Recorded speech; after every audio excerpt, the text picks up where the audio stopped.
से देखना और ध्यान से समझना। दोस्त विपुल के रूप में रूपलबेन। वायर शांति रखे, हल्ला करने से कोई काम व्यवस्थित नहीं होता है। दूसरे दोस्त के रूप में विमल के रूप में तोरलबेन। तावला सो बावला, वीरा सो गंभीरा। तीसरा दोस्त जीवन के रूप में किरणबेन। आपत्ति के समय हिम्मत से काम लेना चाहिए। चौथे दोस्त मिलन के रूप में रेखाबेन। अपने तो भाग्य खुल गए आज। चार सखियों में से पहले सखी के रूप में वैशालीबेन। हाथ में घर, दूसरी सखी के रूप में प्रीतिबेन। घर में घर। तीसरी सखी के रूप में कुसुमबेन। आंखों में घर। चौथी सखी हेमलताबेन। पर घर में वास। सेवक के रूप में नीपाबेन। मंत्री जी ने कहा है।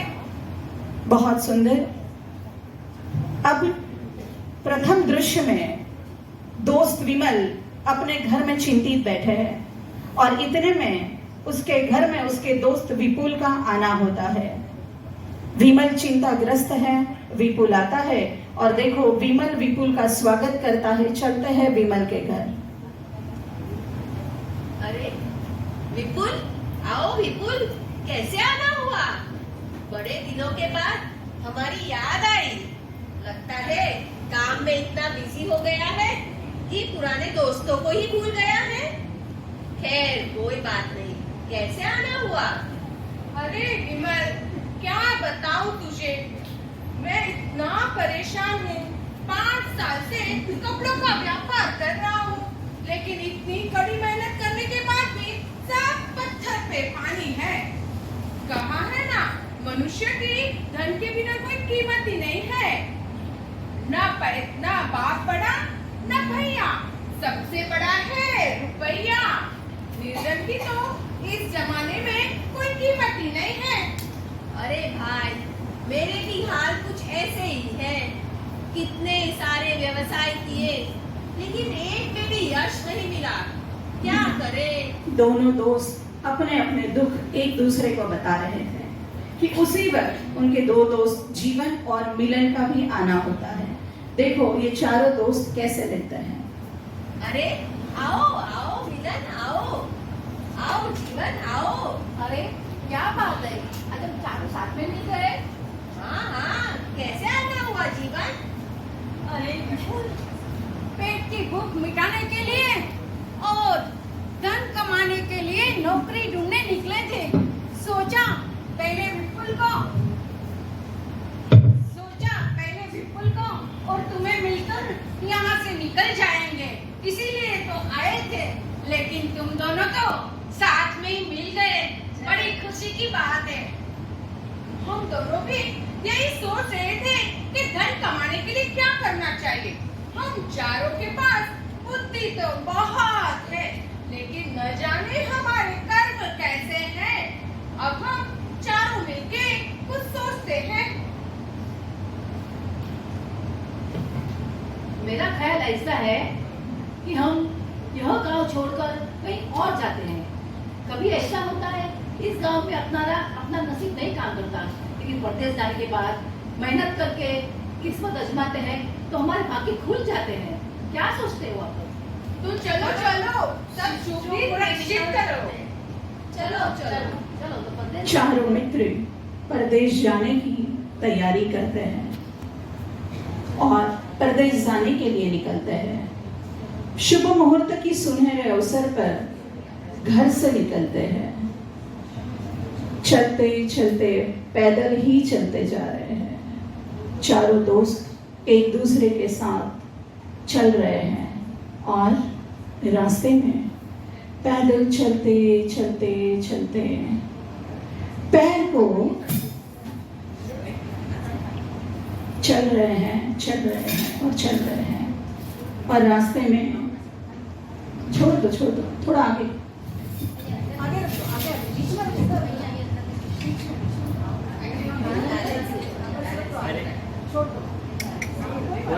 वाटेला पण नीचे सुनो वाटेला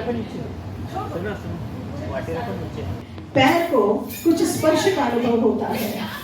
चारों मित्र कुतूहलवश देखते हैं और स्वर्ण मुद्राओं से भरा हुआ चरु उन्हें नजर आता है। चारों देखकर बड़े खुश हो जाते हैं। अरे इसमें तो सुवर्ण मुद्राएं हैं। अरे वाह, वाह, वाह, 500 की तो वो भी मुद्रा है, लगता है इतना। जब कोई मनुष्य सच्चे मन से कुछ प्राप्त करने की चाह करता है तो उसे अवश्य लाभ होता है ना। लाओ, मैं चारों में बंटवारा कर दूं। आपके पास और बंटवा कुछ है? मैं बंटवारा कर देता हूँ। ये भैया बंटवारा भी दे दीजिए। ले लो जल्दी। अरे ये तो पुण्य के उदय से हमें ये धन प्राप्त हुआ है, लेकिन जब हमने सोचा कि कुछ करना चाहिए, वो सोच के घर से बाहर निकले तो ये लाभ हुआ। ऐसे ही आलसी बनकर बैठे रहते थे तो क्या ये लाभ होता था? कुछ भी नहीं मिलता था। इसीलिए तो कोई शायर ने कहा है, आलसी बनकर बैठे और अमृत भी पिए, वो खून का पीना होता है। जब मेहनत का पसीना गिरता है तो कंकर भी नगीना बनता है। अरे लेकिन देखो, इतने से हमें संतोष मानकर बैठना नहीं है, हमें तो और भी आगे जाना है। लेकिन इतनी सारी सुवर्ण मुद्राएं लेके हम कैसे जाएंगे? रास्ते में कोई हमें मार देगा या तो कोई चोर हमें लूट लेगा। तो हम ऐसा करते हैं कि ये सुवर्ण मुद्राएं यहाँ गांव में किसी के पास गिरने रखी जाते हैं, जिससे रास्ते में हमें शांति रहेगी और आने के बाद हम उसे वापस ले लेंगे। ठीक है, अपना अपना अरे हिस्सा ले लो। लेकिन इसे रखेंगे कहाँ? पहले हिस्सा तो लेने दे बाबा। ले लो, अपना अपना हिस्सा लो। सबको बराबर दिया है ना मैंने। अरे लेकिन इसे रखेंगे कहाँ? यहाँ कोई नजर भी तो नहीं आता। देखो तो कोई दिखता है? किसको चाहिए ये सुवर्ण मुद्रा? कोई दिखता नहीं है। क्या करें? अरे विपुल, देख देख सामने कुएं के पास कुछ सखियां दिख रही है मेरे को। चलो उनके पास चलते हैं और उनको पूछ लेते हैं। वो रखने को तैयार है तो हम उसके पास ही रख देते हैं। बहनों और बहनों, हमारी एक बात सुनोगी? हाँ हाँ, बोलिए। बोलिए। हमारे पास ये 500 सुवर्ण मुद्राएं हैं और हमें दूर देश जाना है। क्या आप हमारी ये सुवर्ण मुद्राएं रख लेंगी? क्या करें? हाँ हाँ जरूर रखेंगे। हम आपकी सुवर्ण मुद्राएं बहुत संभाल के रखेंगे। आप बेफिक्र होके आप परदेश जाइए काम के लिए, हम लोग अच्छे से संभाल के रखेंगे। तो ये लीजिए हमारी 125 मुद्राएं, लेकिन ये याद रखना हमें धोखा मत देना। लीजिए। बहनों, बहनों आप निश्चित होके जाओ। अरे ओ बहनों, देखो हमने हमारी अमानत आपको दी है, आप हमारा विश्वासघात ना करना। हाँ, और सुनो, मेरी बात सुनो, आप अपना पता तो देके जाओ। हम तो आपको जानते भी नहीं है, हम वापस कैसे आएंगे लेने के लिए? आपका पता तो हमें बताओ बहनों। हाँ हाँ सुनो, मेरा पता है हाथ में घर। और हाँ, ध्यान से सुनना, मेरा पता तो है घर में घर। और हाँ हाँ मेरा पता तो है आंखों में घर। हाँ हाँ मेरा पता है पर घर में वास।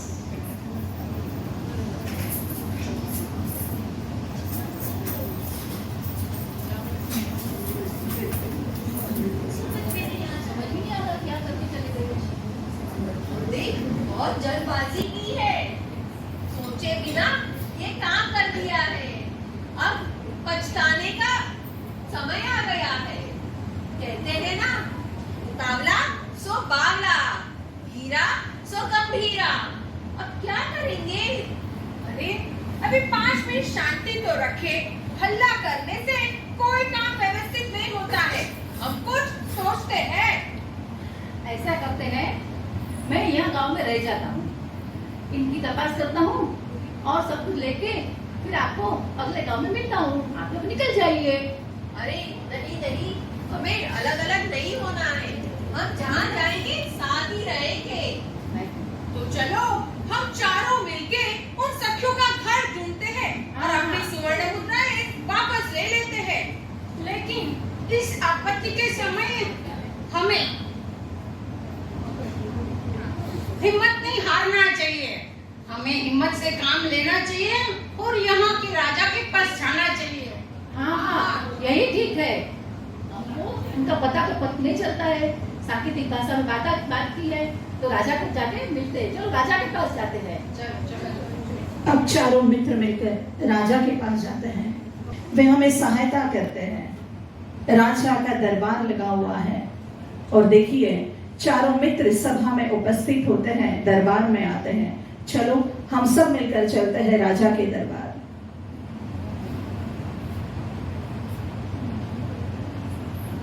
राजा की जय हो। राजा की जय हो। कौन है आप लोग और यहाँ कैसे आना हुआ? राजन, हम बहुत मुसीबत में आ गए हैं, अब आप ही हमारी समस्या का हल दे सकते हैं। पर आप जरा विस्तार से बताइए, हुआ क्या है? अरे महाराज, मैं आपको समझाता हूँ। हम 4 मित्र हैं, हम व्यापार करने के लिए निकले थे। हमारे पास अंदाज से 500 सोना मोहरे थी और व्यापार में साथ में लेके जा तो नहीं सकते थे, इसलिए हमने सोचा इस गांव में किसी को अमानत दे देते हैं। तो आपकी गांव की 4 बहनें में मिली, उसे हमने अमानत दे दी। उसका पता पूछा तो उसे सांकेतिक भाषा में कुछ कहा। अभी समझे न समझे उसके पैसे वो लेके चली गई। हमने उसका घर ढूंढने की कोशिश की लेकिन उनके घर हम कहीं पर भी नहीं मिले। तो हम क्या करें? हम चारों मित्र बहुत ही परेशान हो गए हैं। ना हमारी मुद्राएं मिल रही है, ना वो पहले मिल रही है। महाराज, अभी आप ही हमें कुछ बताओ, हम क्या करें? मैंने आप लोगों की समस्या सुन ली है, आप चिंता ना करें, मैं आपका समस्या का समाधान करूंगा। आप लोग कल आइएगा। ठीक है महाराज, कैसी आएगी आना? महाराज सेवक को बुलाते हैं और सभी जगह सेवक को भेजकर तलाश कराते हैं, परंतु कोई ठिकाना नहीं मिलता।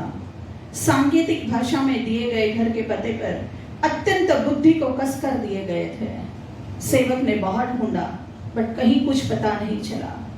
कहते हैं ना, बुद्धि के काम कोई बुद्धिमान ही कर सकता है। शक्ति, सत्ता या संपत्ति से किसी काम का निराकरण नहीं हो सकता। इसीलिए अब राजा विचार करते हैं कि यह काम तो मेरे प्रधान जी अच्छी तरह से कर सकेंगे, उन्हीं को मैं ये काम कहूंगा तो जल्दी हो जाएगा।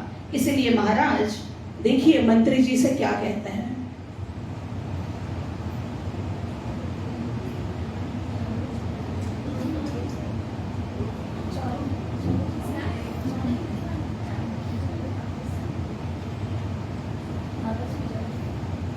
महाराज की जय हो, महाराज की जय हो।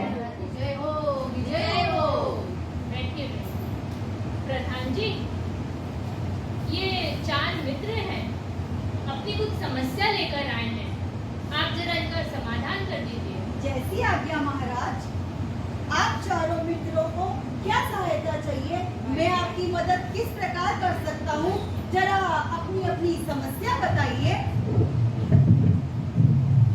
मंत्री जी, हमारे पास 500 सुवर्ण मुद्राएं थी। हम दूर देश कमाने के लिए जा रहे थे।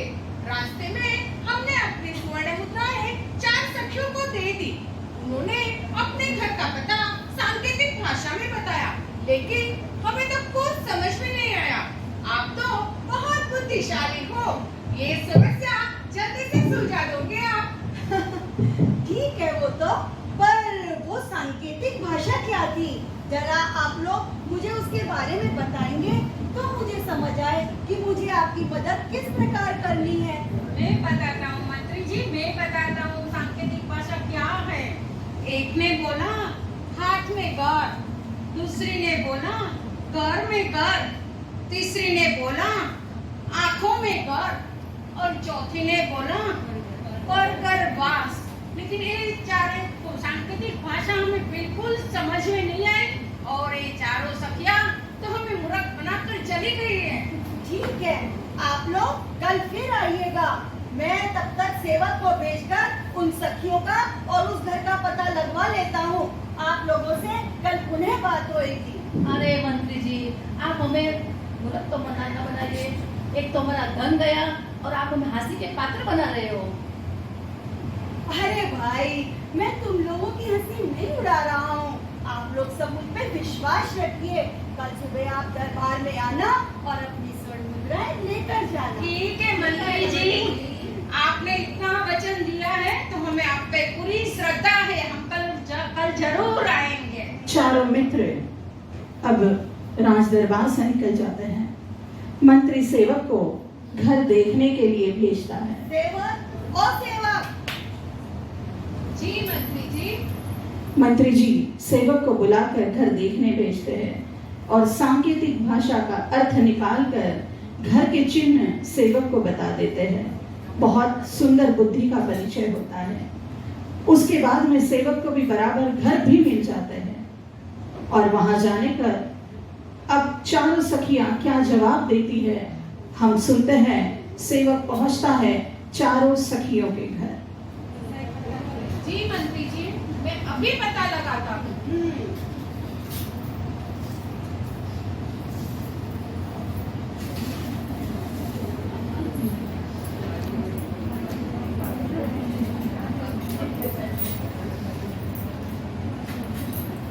अरे मंत्री जी ने कहा था जिस आंगन में मेहंदी का पेड़ हो वही आंगन पहली सखी का घर होगा।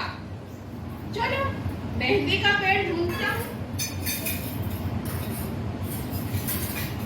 अरे ये तो मेहंदी का पेड़ दिखता है, जरूर यही पहली सखी का घर होगा। हाँ कौन? मुझे महाराज ने भेजा है। किस काम के लिए आप आए हैं? उन 4 मित्रों के स्वर्ण मुद्रा लेने के लिए। भाई, आप जिस काम के लिए आए हैं वो काम अभी नहीं हो सकता, क्योंकि जब राजा गद्दी से मरेंगे और प्रधानमंत्री से बैठेंगे गद्दी पे तब ये काम होना होगा। वो कहती हैं राजा मरे और प्रधान गद्दी पर बैठे तब आना। ठीक है, मैं उसी समय आऊंगा।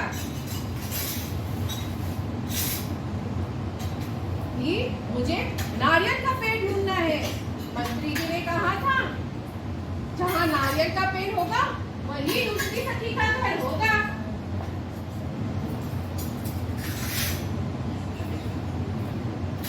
अरे ये तो नारियल का पेड़ दिख रहा है, जरूर यही होगा दूसरी सखी का घर। अरे कौन हो तुम? क्या काम है? क्यों आए हो? मुझे महाराज ने भेजा है। मुझे महाराज ने भेजा है। मैं उन 4 मित्रों के स्वर्ण मुद्रा लेने आया हूँ। परंतु यह काम अभी न होगा। जब खापर में फूल उगे उस वक्त आना। उसने कहा ठीक है। खापर में फूल उगे मैं तभी उस समय आऊंगा। आना।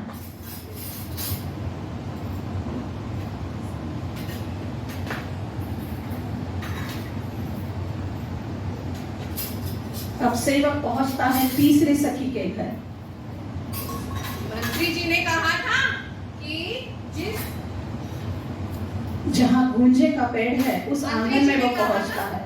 जिस आंगन में गूंजे का पेड़ होगा वही आंगन तीसरी सखी का घर होगा। चलो देखता हूँ, ढूंढता हूँ। अरे ये तो गूंजे का पेड़ है, जरूर ये तीसरी सखी का घर होगा। ये इतने काम में कौन आया अभी? कौन होगा? कौन हो भाई आप? मुझे महाराज ने भेजा है। अभी क्यों आए हो? मुझे महाराज ने भेजा है उन 4 मित्रों के स्वर्ण मुद्रा लेने के लिए। वो काम अभी नहीं होगा। जब लोहे का घोड़ा लकड़े के ऊपर चढ़ेगा तभी आना। वो कहती है जब लोहे का घोड़ा लकड़े पे चढ़े तब आना। ठीक है, मैं तभी आऊंगा, उसी समय आके लेके जाऊंगा। हाँ हाँ। अब सेवक पहुंचता है चौथी सखी का घर। चौथी सखी का घर वही घर होगा जहाँ पे केवड़े का फूल होगा। मंत्री जी ने कहा था, चलो अभी केवड़े का फूल ढूंढता हूँ। वाह, ये तो बड़ी खुशबू आ रही है, जरूर यही घर होगा। कौन है भाई? आप कौन हो? मुझे महाराज ने भेजा है। अरे क्या काम है? अभी सवेरे सवेरे मुझे उन परदेशियों की स्वर्ण मुद्रा लेने भेजा है। ये काम अभी नहीं होएगा, जब पाषाण दाना चबाए तब हमारा। चौथी ठीक सखी है। कहती है, जब पत्थर दाना चबाए उस समय आना। ठीक है, मैं तभी आऊंगा। ये सब सुनकर सेवक फिर से मंत्री जी के पास जाता है और चारों सखियों ने मंत्री जी, मैं आ गया। अरे आ गए, क्या खबर लाए हो? मिला उन 4 सखियों का घर और वो सखियां मिल गई? जी मंत्री जी, मिल गए। अच्छा, तो चारों सखियों ने क्या कहा? पहली सखी ने कहा, जब राजा मरे और प्रधान गद्दी पे आए तब आना। और दूसरी सखी ने? दूसरी सखी ने कहा, जब खापर में फूल खिले तब आना। अच्छा, और तीसरी चौथी सखी ने कहा क्या कहा? वह भी तो हमें बताइए। तीसरी सखी ने कहा, जब लोहे का घोड़ा लकड़ी पे चढ़े तब आना। और चौथी सखी ने कहा, जब पत्थर दहाए दाना तब आना। अच्छा, तो चारों सखियां स्वर्ण मुद्राएं देने के लिए तैयार हो गई। ठीक है, अब आप सेवक जी उन चारों को यहाँ मेरे पास भेज दीजिए। ठीक है मंत्री जी, अभी मैं बुलाता हूँ।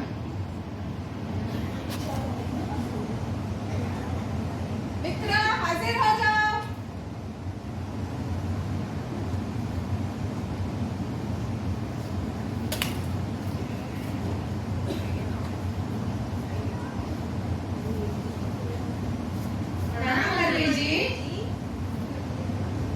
मैंने तुम्हें इसलिए यहाँ बुलाया है कि आप सबकी स्वर्ण मुद्राएं कल मिल जाएंगी।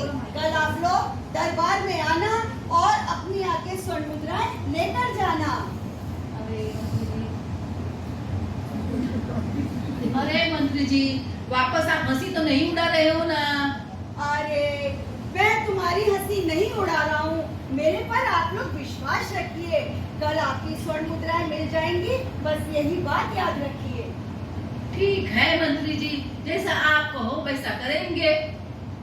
मंत्री जी का आश्वासन लेकर चारों दोस्त दूसरे दिन आने के लिए तैयार हो जाते हैं। दूसरे दिन तक चारों सखियों की स्वर्ण मुद्राएं मंत्री जी के पास आ जाती है। जिस सांकेतिक भाषा में चारों सखियों ने समय दिया था, उसी समय मंत्री जी ने सेवक को भेजा और सखियों से स्वर्ण मुद्राएं मंगवा ली। राज दरबार लगा हुआ है। चारों मित्र वादे के मुताबिक दरबार में उपस्थित होते हैं। स्वर्ण मुद्राएं भी सामने पड़ी है और मंत्री के बुद्धि की प्रशंसा की जा रही है। तो चलते हैं राज दरबार।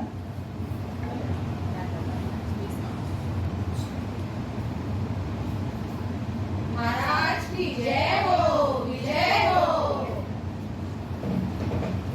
सभाजनों, आज बुद्धि के बगीचे में ज्ञान के फूल खिले हैं और उन फूलों को उगाने वाले का मूल हमें आज समझ में आ रहा है।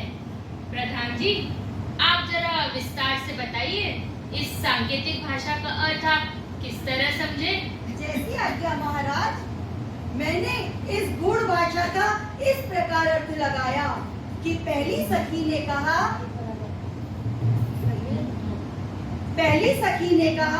हाथों में घर, स्त्रियां हाथों में मेहंदी लगाती हैं, तो मैंने सोचा कि वही स्त्रियां हाथों में मेहंदी लगाती हैं, तो मैंने सोचा कि जिस आंगन में मेहंदी का पौधा होगा वह घर, और सेवक को भेजा।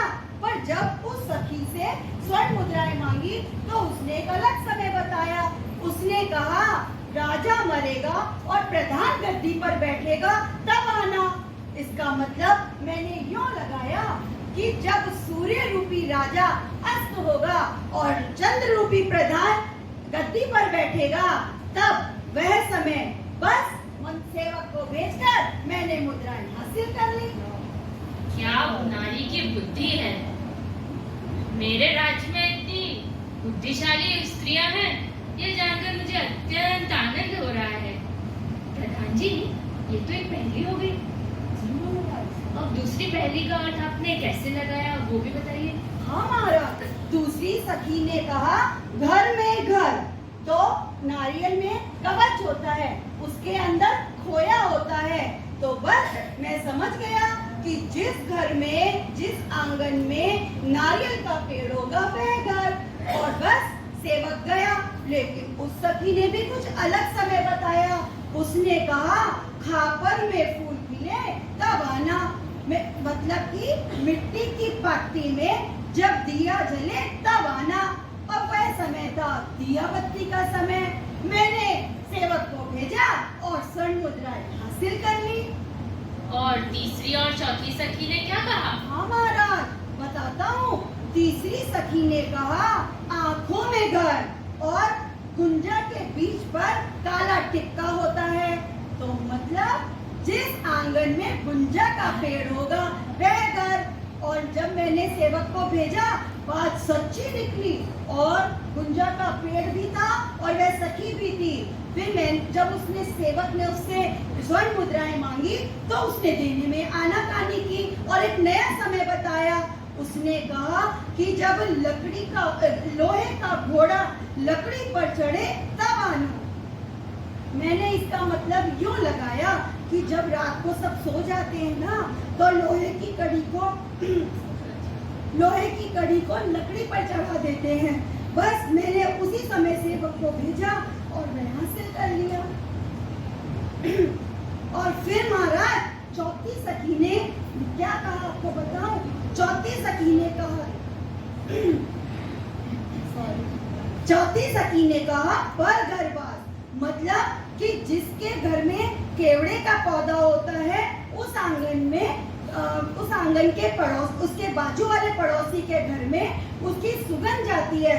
बस महाराज मैं समझ गया कि जिसके आंगन में केवड़े का पौधा होगा वह घर। और वह घर भी मिल गया।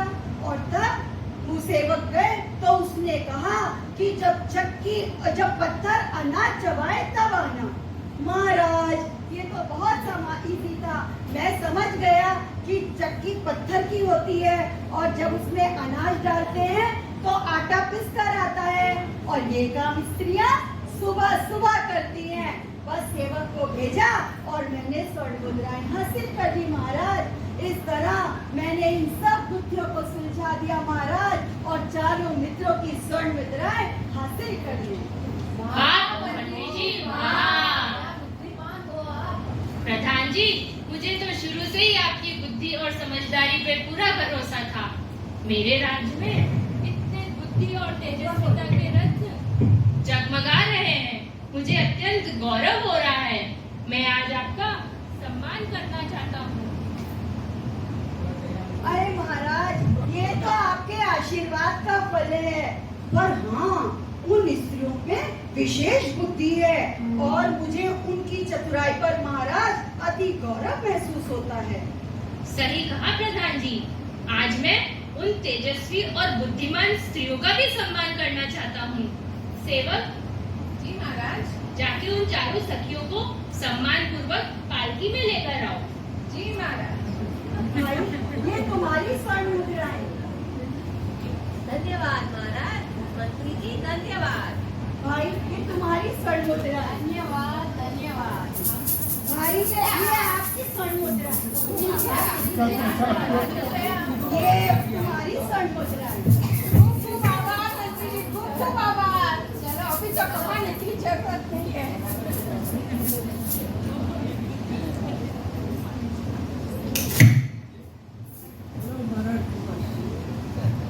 प्रधान जी, ज्ञान का स्थान अत्यंत महत्व का है। मोक्ष के 4 मार्ग में से ज्ञान का स्थान पहला है। भगवान महावीर स्वामी ने भी कहा है, परमम नाणो सौ दया, पहले ज्ञान फिर दया। आज मुझे ज्ञान के महत्व को समझकर मैं इन चारों स्त्रियों का सम्मान करता हूँ। जी महाराज। आइए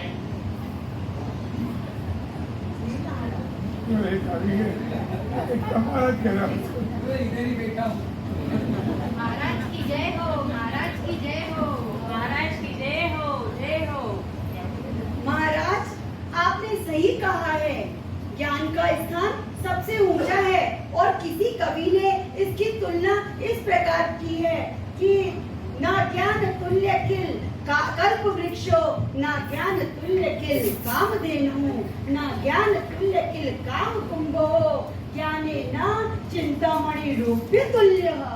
सही कहा प्रधान जी, ज्ञान के समान कोई कल्पवृक्ष नहीं, ज्ञान के समान कोई कामधेनु नहीं, ज्ञान के समान कोई काम कुंभ भी नहीं, और ज्ञान के समान चिंतामणि रत्न की भी कोई कीमत नहीं। आज इन स्त्रियों की बुद्धि की प्रशंसा करते हुए मैं एक ये संदेश देना चाहता हूँ कि नारी किसी से कम नहीं, उन्हें यथोचित सम्मान मिलना चाहिए। नारी की निंदा मत करो, नारी गुणों की खान, क्योंकि नारी से ही जन्मे हैं राम कृष्ण और वर्धमान। बहुत बहुत धन्यवाद। मैं सभी पात्रों को कहूंगी आप ऊपर आ जाएं। जय जिनेंद्र, जय